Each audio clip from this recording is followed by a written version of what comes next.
धनशाली कुबेर देवी देवताओं के कोषाध्यक्ष थे, तो उनके पास बहुत धन संपत्ति थी। एक बार कुबेर को अपनी धन दौलत पर घमंड हो गया।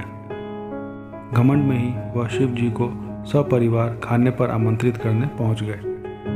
कुबेर देव ने शिव जी को पूरे परिवार के साथ भोजन के लिए अपने महल आने का न्योता दिया। शिव जी समझ गए कि कुबेर देव को घमंड हो गया है। उन्होंने कहा, हमसे अच्छा है कि आप जरूरतमंद लोगों को भोजन कराएं। कुबेर देव ने जवाब दिया, मैं तो सभी को खाना खिलाते रहता हूँ। आज मेरी इच्छा है कि मैं आपके परिवार को भी खाना खिलाऊं, इसलिए आप मेरे महल में आइए और राजसी भोजन कीजिए। शिव जी ने सोचा, कुबेर देव का घमंड दूर करना होगा। उन्होंने कहा, मैं तो नहीं, लेकिन आप गणेश को ले जाइए। ध्यान रखिएगा कि गणेश बहुत जल्दी तृप्त नहीं होता है।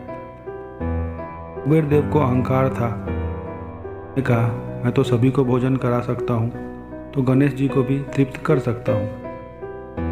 आमंत्रण मिलते ही गणेश जी कुबेर देव के महल में पहुँच गए। कुबेर देव ने गणेश जी के लिए बहुत सारा खाना बनवाया और गणेश जी को खाना परोसना शुरू किया। कुबेर देव के कहने पर गणेश जी ने खाना खाना शुरू किया। बहुत देर तक खाना खाने के बाद भी गणेश जी तृप्त नहीं हुए। कुबेर देव के यहाँ का अन्न भंडार खाली हो गया, लेकिन गणेश जी को और भूख लग रही थी। जैसे तैसे करके कुबेर देव ने और खाने का इंतजाम किया, लेकिन गणेश जी को और भूख लग रही थी। थक हार कर कुबेर देव तुरंत ही शिव जी के पास पहुंचे और पूरी बात बता दी। शिव जी मंद मंद मुस्कुराए ये सब सुन रहे थे। कुछ ही देर में गणेश जी भी वहां पहुंच गए। शिव जी ने देवी पार्वती से गणेश जी के खाने के लिए कुछ लाने को कहा। पार्वती जी तुरंत ही गणेश भगवान के लिए खाना लेकर आई। देवी पार्वती के हाथ का बना खाना खाकर गणेश जी की भूख शांत हो गई।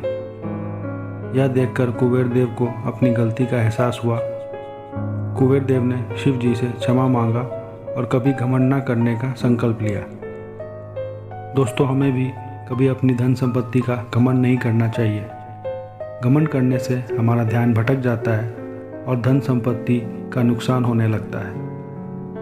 कहानी पसंद आई हो तो चैनल को लाइक और सब्सक्राइब कर सकते हैं। साथ ही बेल आइकन प्रेस करके ऑल सेलेक्ट करें रेगुलर वीडियो अपडेट्स के लिए।